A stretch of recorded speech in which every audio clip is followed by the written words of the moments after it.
बालिका बहू, तेरी शादी होने वाली है अगले महीने। ये बस्ता उठाकर कॉलेज जाना बंद कर दे अब। अरे कैसी बात कर रही हो, अभी उसकी उम्र ही क्या है। इतनी जल्दी शादी करने का फैसला मैं नहीं लेने वाला। फैसला लेने के लिए तुम्हें कहा किसने है? अरे मैंने कह दी शादी है तो है अगले महीने। बेचारी अमिता करती भी तो क्या, छोटी सी उम्र में बन जाती है अपने से 2 गुने उम्र के आदमी की बीवी। शादी के बाद देर रात पति घर आता है। खाना लगाओ, भूख लग रही है। अमिता खाना लगाती है। ये क्या बनाया है? वो सारा खाना फेंक देता है। कर्म ही खराब थे जो इतनी कम उम्र के लड़के से शादी करा दी। तभी वहाँ अमिता की सास आ जाती है। अरे हमें क्या पता था कि ये इतनी कामकाज में ढीली है। इसकी माँ ने तो कहा था रॉकेट की स्पीड से काम करती है। अमिता को आए दिन ससुराल में ताने, गालियां और कभी कभी तो मार भी पड़ती। सुन जा, अपनी माँ को बोल 50,000 रुपए भेजे, फ्री में नहीं रखना है तुझे।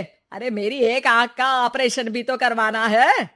अमिता को सास घर से निकाल देती है। अमिता परेशान होकर मायके की ओर जाती है। वो घर तो पहुंचती है लेकिन वहाँ ताला लगा है। अरे अमिता बेटी, क्या हाल बना रखा है तेरे पति ने? कहाँ है वो? अमिता पड़ोसी के सामने रोने लगती है। मुझे नहीं जाना उस घर में चाची। मेरे मम्मी पापा कहाँ है? उन लोगों ने तो ये मकान छोड़ दिया बिटिया। वो लोग तो कहीं और शहर चले गए। तुझे नहीं बताया? अमिता जोर जोर से रोने लगती है। नहीं बताया? ये क्या कर गए माँ पिताजी मेरे साथ? मेरी जिंदगी तो नर्क से भी खराब है। अब मैं क्या करूं? अमिता रोते हुए वहाँ से जा रही होती है कि उसे एक औरत मिलती है। अरे सुनो तो, रो क्यों रही हो? तो क्या करूं? हंसू?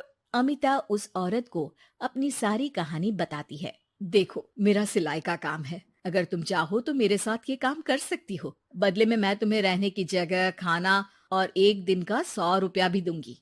अमिता कुछ सोचती है और फिर उस औरत के साथ चल देती है। अब क्या था, अमिता की जिंदगी अपने मायके और ससुराल से दूर एक नए सिरे से शुरू होती है। रहना खाना फ्री होने के कारण अमिता रोज का पैसा बचा लेती। वो आसपास के लोगों के भी कपड़े सिलने लगी। और एक दिन सिलाई सेंटर की एक औरत कहती है, अरे वो साड़ी की कंपनी है ना, वो बिक रही है। पास बैठी अमिता सारी बात सुन रही थी। हाँ हाँ, बिक तो रही है, लेकिन उस बंद पड़ी मनहूस कंपनी को खरीदेगा कौन? तभी तो इतनी सस्ती बिक रही है, लेकिन कोई खरीदार नहीं है। फिर भी कितने की बिक रही है? अरे पूरे 5 लाख में मशीनों के साथ। लेकिन यहाँ कोई लेबर काम नहीं करेगा। पुराने मालिक ने किसी को पैसे ही नहीं दिए।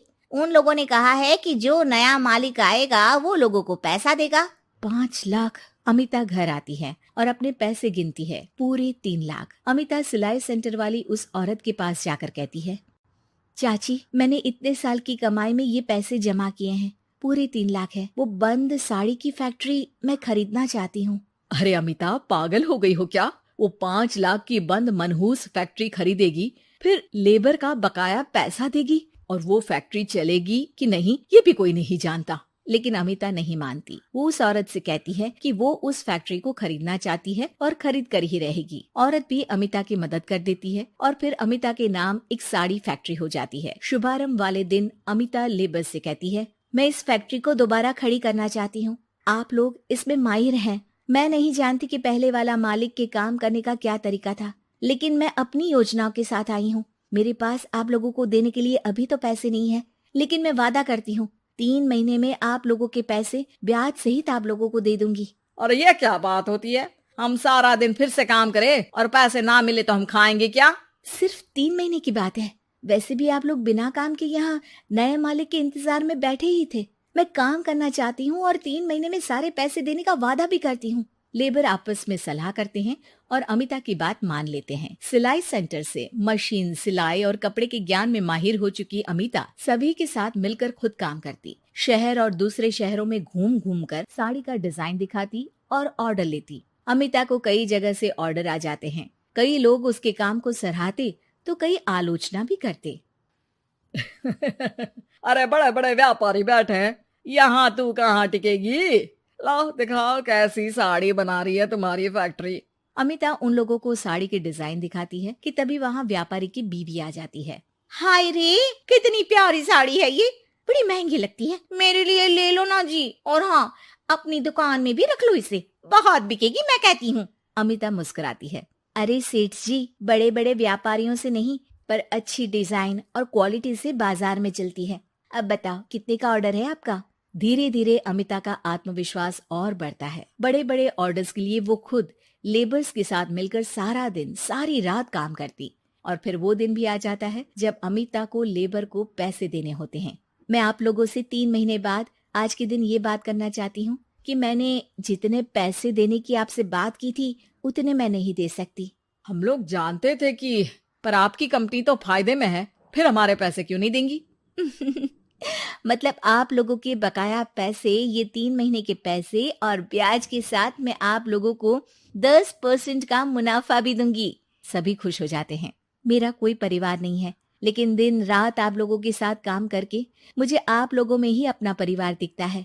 अमिता की फोटो पेपर में छपती है। उसके बिजनेस मॉडल को पढ़ने के लिए कई बच्चे भी उसका इंटरव्यू करते हैं। अब अमिता 1 से 2 और 2 से 4 फैक्ट्री खोलकर देश में बड़ा नाम कमाती है।